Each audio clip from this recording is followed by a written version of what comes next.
अस्सलाम वालेकुम नाज़रीन, उम्मीद करती हूँ आप सब खैरियत से होंगे।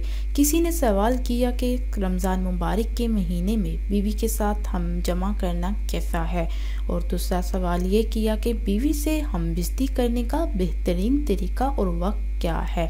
आज की इस वीडियो में मैं इस बारे में आपको डिटेल से बताऊंगी, तो इसके लिए आपको इस वीडियो को शुरू से आखिर तक लाजमी देखना है। सबसे पहले मैं आपसे ये कहना चाहूँगी कि अगर आपने इस चैनल को सब्सक्राइब नहीं किया तो इस चैनल को सब्सक्राइब करें और बेल आइकन पर प्रेस करें ताकि नई आने वाली वीडियो आप तक आसानी से पहुंच सके। रोज़ा कब से कब तक है? सुबह सादिक से लेकर गुरूब शम्स तक, ये वो वक्त है जो रोज़े का टाइम है। इस दौरान जब आप सहरी करते हैं वो टाइम ख़त्म हो जाता है, यानी आप कुछ खा पी नहीं सकते। यानी सहरी से लेकर अफ्तारी तक ये जो वक्त है रोज़े का वक्त है। इस दौरान बीवी से हमबिस्ती करना बिल्कुल हराम है, नाजायज़ है।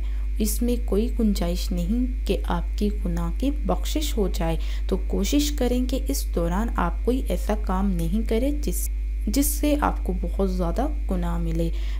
रात के किसी भी वक्त जब रोज़े का टाइम नहीं रहता, सुबह सहरी से पहले इस दौरान मियाँ बीवी हमबिस्ती कर सकते हैं।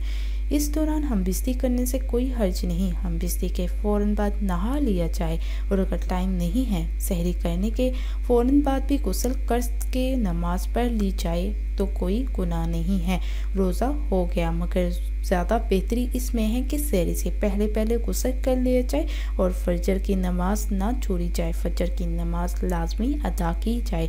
मुझे उम्मीद है आपको ये मेरी वीडियो बहुत पसंद आई होगी। मज़ीद मालूमात के लिए आप कमेंट्स में अपनी राय का इजहार कर सकते हैं। अल्लाह हाफिज़। दुआ में याद रखना ना भूलिएगा।